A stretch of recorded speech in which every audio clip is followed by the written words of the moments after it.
미국과의 관세 협상 관련해 내용 더 알아보겠습니다. 송재원 기자와 함께하겠습니다. 어서 오세요. 네, 송 기자. 하나하나 좀 나눠서 살펴보겠습니다. 먼저 상호 관세. 트럼프 대통령이 당초 25%를 예고했는데 15%로 낮아졌고 일본 유럽연합과 같은 수준입니다. 일단 선방했다. 이렇게 평가해도 됩니까? 예, 맞습니다. 협상에서 가장 신경 쓰이는 부분은 당연히 일본이나 EU가 어떤 결과를 냈는지였습니다. 우리보다 먼저 협상을 타결했죠. 우리가 더는 아니어도 최소한 비슷한 수준은 가져와야 한다는 분위기가 있었던 건데요. 결국에는 일본, EU와 같은 15%로 타결을 지었습니다. 아시아 국가 중에 가장 먼저 협상을 타결한 베트남은 20%를 받았고 필리핀이나 인도네시아도 19%를 받았는데요. 트럼프 대통령이 15% 이하는 사실상 없다라고 공언한 상태에서 일본, EU보다 더 낮은 관세를 얻어내기는 사실상 쉽지 않았다고 보여집니다. 네. 지금 이제 상호 관세 15% 얘기하면서 일본, 유럽연합 신경 썼다 이렇게 얘기를 했는데 자동차 관세도 똑같습니다. 15%. 그런데 속을 좀 뜯어보면 우리는 그동안 한미 FTA 때문에 무관세였다가 15%가 된 거고 일본이나 유럽연합은 2.5% 관세를 내고 있다가 15%가 된 거예요. 우리 입장에서는 좀 아쉽다. 이렇게 볼 수도 있을 것 같은데요. 예, 맞습니다. 예. 우리는 미국과 FTA를 체결하고 있었기 때문에 사실 일본이나 EU보다는 더 깎았어야 했습니다. 자동차 같은 경우에는 관세가 없던 우리와 달리 일본과 유럽은 2.5% 관세가 있었기 때문에요. 사실 12.5%를 받아냈어야 지금과 같은 수준이 되는 겁니다. 김용범 대통령실 정책실장도 브리핑에서 이 부분에 대한 아쉬움을 표현했는데요. 미국 측에 이런 상황을 설명하면서 자동차 품목 관세를 12.5%로 해야 된다고 강하게 주장을 했지만 미국 측의 협상 담당자들은 자신들은 그런 상황을 이해하지만 트럼프 대통령은 모두 다 15%라고 한다면서 받아들이지 않았다고 합니다. 여한구 통상교섭본부장도 브리핑에서 비슷한 내용을 설명했는데요.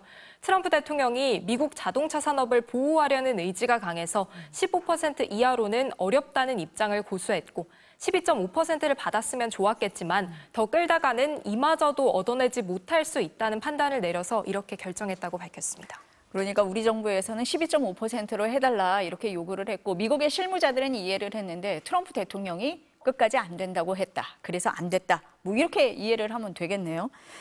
지금 투자 규모를 보니까 3,500억 달러 이렇게 투자하는 걸로 합의가 됐다. 이렇게 보도가 됐는데 일본 같은 경우는 5,500억 달러, 유럽연합은 6,000억 달러입니다. 그런데 우리가 계속 얘기를 했던 게 우리가 일본보다 경제 규모가 작지 않냐. 그러니까 더 낮춰달라고 요구를 했는데 이 정도 규모 어떻습니까?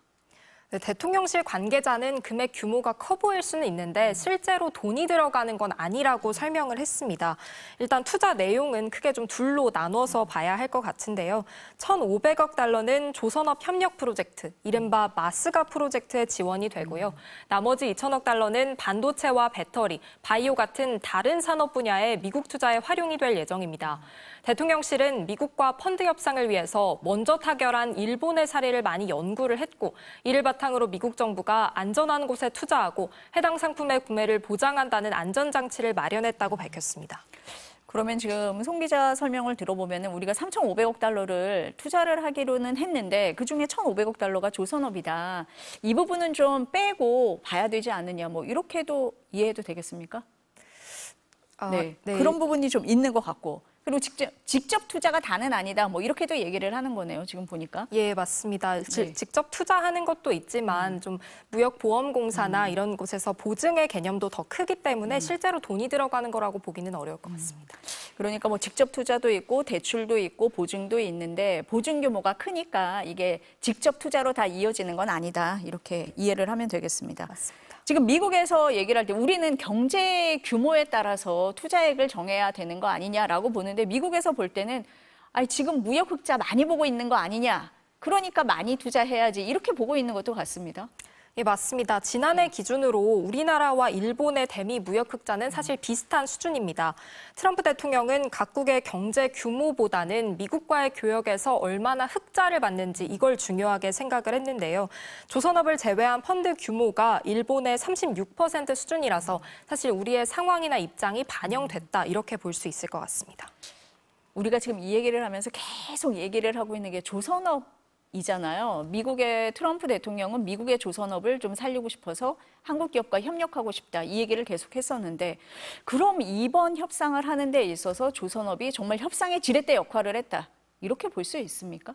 네, 일단 구윤철 부총리는 브리핑에서 가장 주목할 만한 부분으로 이 조선업 협상을 꼽았습니다. 김정관 산업부 장관과 여한구 통상교섭본부장은 러트닉 상무장관과의 첫 회담 때 가로 세로 1m 크기의 자체 제작 패널을 들고 갔다고 하는데요. 이 패널에는 트럼프 대통령의 구호인 미국을 다시 위대하게라는 의미의 마가를 변형해서 미국 조선업을 다시 위대하게 만들겠다라는 뜻의 마스가 프로젝트의 내용이 담겼는데요. 러트닉 장관은 이 제안을 굉장히 높게 평가하면서 더 구체화해보자면서 자신의 뉴욕 집으로 초대를 해서 물꼬를 트게 됐다는 겁니다. 정부 설명에 따르면 이 마스가 프로젝트는 미국에서 진행되는 건 맞지만 우리 기업 수요에 기반해서 사실상 우리의 사업으로 진행이 된다 이렇게 설명을 했습니다. 마스가 프로젝트는 미군 함정 유지 보수와 보안이 중요한 군함과 LNG선 건조의 협력, 또 원활한 기업 투자를 위한 수출입은행과 무역보험공사의 금융 지원 이런 것까지 다 포함이 됐는데요. 중국을 견제해야 되는 미국의 입장을 반영해서 우방국 중에 가장 조선업에 강하다는 점을 협상의 지렛대로 삼았는데 이게 성공한 걸로 보입니다. 판넬까지 들고 가서 설명을 했던 거네요. 네. 우리가 좀 신경을 썼던 부분이 있습니다. 쌀 시장 개방. 또 30개월 이상 소고기 수입이었는데 개방을 안 하기로 했어요. 농민단체가 반대도 많이 했었고 그래서 정부가 신경을 많이 썼습니다. 이 부분은 어떠해요?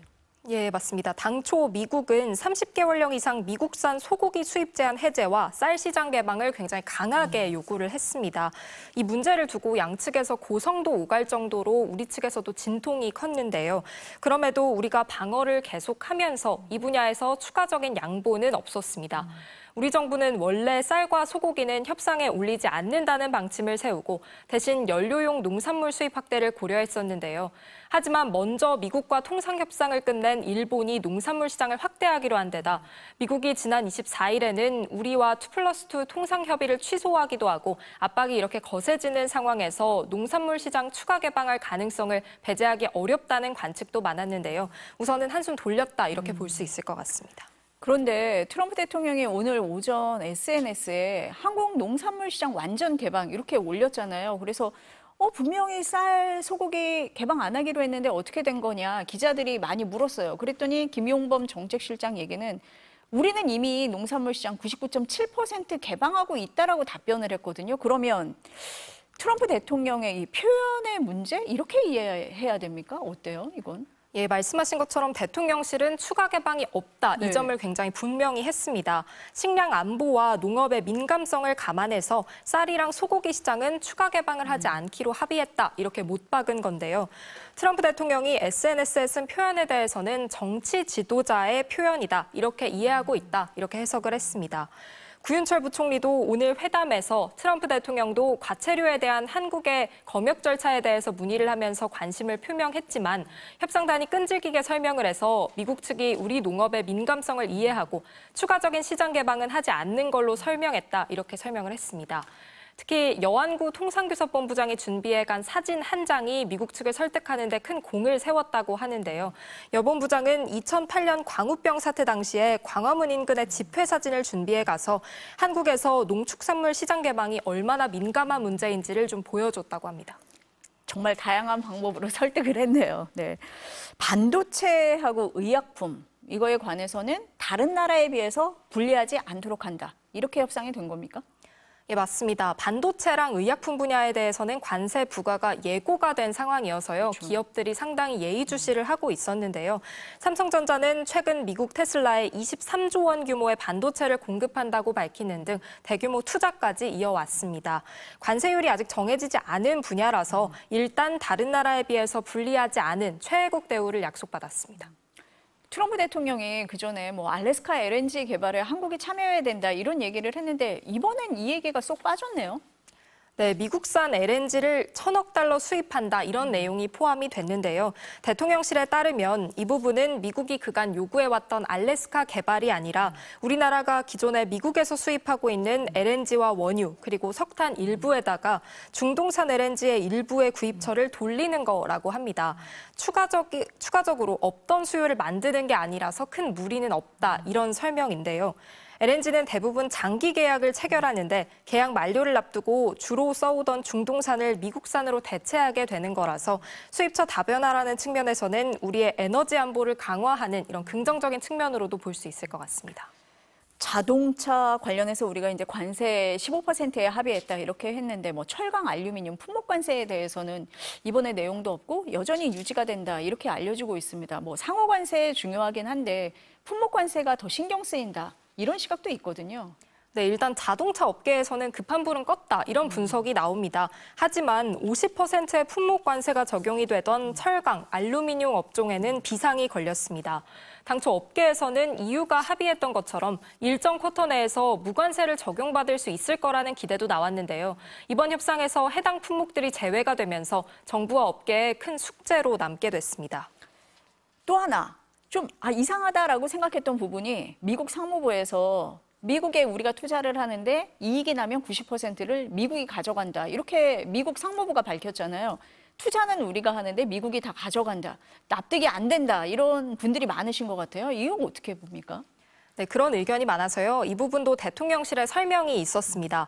대통령실은 미국의 주장은 펀드를 통해서 얻게 되는 수익이 한국으로 들어오지 않고 다시 미국에 재투자될 거다. 이런 측면을 강조한 걸로 보고 있습니다.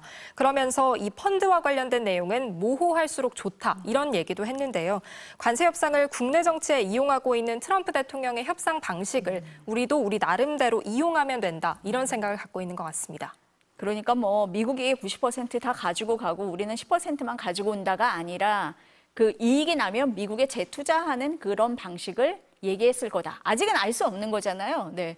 그럼 펀드 구성이 지금 안 돼 있는데 지금 송 기자가 얘기할 때 모호할수록 좋다. 이렇게 얘기를 했는데 그렇다면 협의단이 만들어지고 펀드 구성이나 어떻게 운영할지는 그 이후에 결정이 되는 겁니까? 네, 맞습니다. 일본이나 EU도 우리보다 앞서서 타결을 했지만 이 경우에도 마찬가지였는데요. 이 투자 펀드가 사실 어떻게 운영될지 이런 구체적인 방법은 아직 정해지지 않았습니다.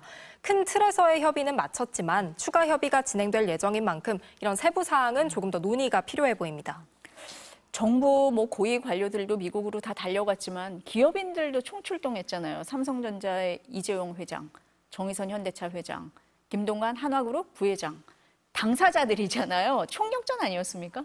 네, 맞습니다. 기업들도 잇따라서 측면 지원에 나섰는데요. 한화그룹 김동관 부회장, 삼성전자 이재용 회장에 이어서 현대차그룹 정의선 회장까지 미국행에 합류를 했습니다. 대통령실 관계자는 관세가 개별 기업에도 중요한 문제인 만큼 정부의 요청이 아니라 자발적으로 노력에 나섰다 이렇게 밝혔는데요. 이번 협상 타결 과정에 기업들도 아이디어를 많이 냈다 이렇게 대통령실은 밝혔습니다.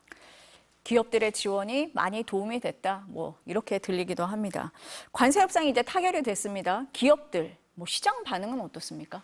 네, 일단은 협상 결렬이라는 최악의 시나리오를 피하면서 국내 주식시장에서는 좀 긍정적인 분위기가 있는 걸로 보입니다.